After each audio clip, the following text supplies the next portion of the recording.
Hey, you. Like the forest you're standing in? Do me a favor. Close your eyes for a minute. Perfect, just like that. Don't open them until I say so. Alright, open them. You remember that forest we had here a couple seconds ago? Gone. Parking lot moved it. In Canada, we destroy forests for things like schools, transportation, and housing.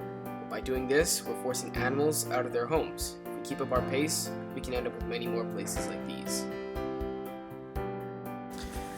When many people hear the word deforestation, they think cutting down trees, that's deforestation. But that's not all. Deforestation is destruction. When you deforest places, you're getting rid of homes. Not our homes, homes for the animals. From what I know about deforestation is that they cut trees or cut a significant amount of trees to the point where wildlife cannot live in it anymore.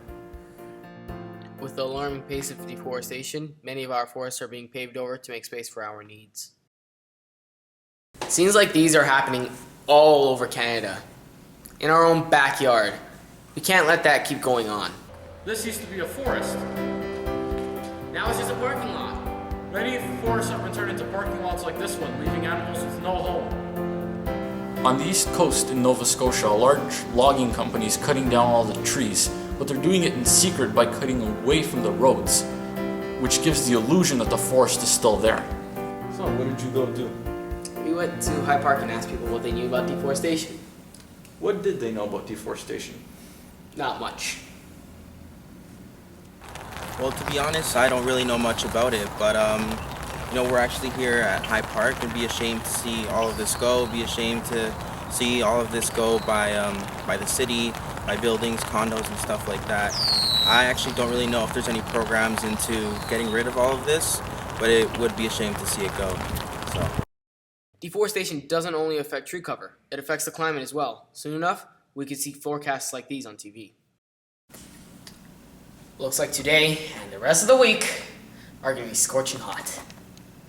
Most of our forests are further north, where there are less cities and more farmland. Here in Northern Ontario, at Eric's grandparents' farm, they have about 100 acres of land, which has been deforested over the years, pushing the forest back to the edge of the property. They'll set up a big radio tower up here, and the noise it's making is scaring away all the birds. It's so tall that we can't even get it in one shot. Deforestation doesn't only affect us, it affects the wildlife around us as well. Well, one example of deforestation in I believe China, they have the pandas, and the pandas are like bears, and they have the two hills, and the pandas travel from one hill down the valley and up to the next hill to eat the bamboo. And it's just a migratory pattern that they've been following for a long time. As bamboo runs out here, it grows on the hill, so they make the trip. What happens is that people are settling in the bottom here of this canyon, and they're interfering with the migrational flow of the pandas, and they're starting to move up the mountains, and so they're actually cutting the bamboos. And these pandas that are starving, they're starting to turn into carnivore. As far as I know, over the years, the Amazon rainforest has been being deforested at a really crazy rate. I don't know like how much area they're actually taking out of it daily, but it's killing a lot of animals, destroying their habitat. They say that I don't know, X amount of species are being wiped off the face of the earth just because of deforestation, which is a bad thing because everything depends on everything else. In Canada, we don't really contribute much to the world's deforestation, but it makes sense to reduce where possible. The animals that depend on the forest, the insects that depend on the forest for shelter, even the termites. I mean, think about it. Termites, they eat the wood, right?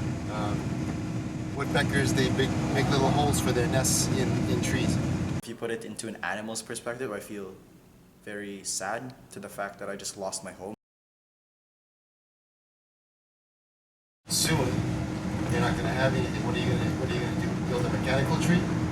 Believe it or not, this is exactly what we're doing. The thing is, it's our Earth, and we need to care for it. We can't just go cutting down trees. We don't just affect ourselves, we affect animals too. Save our forests.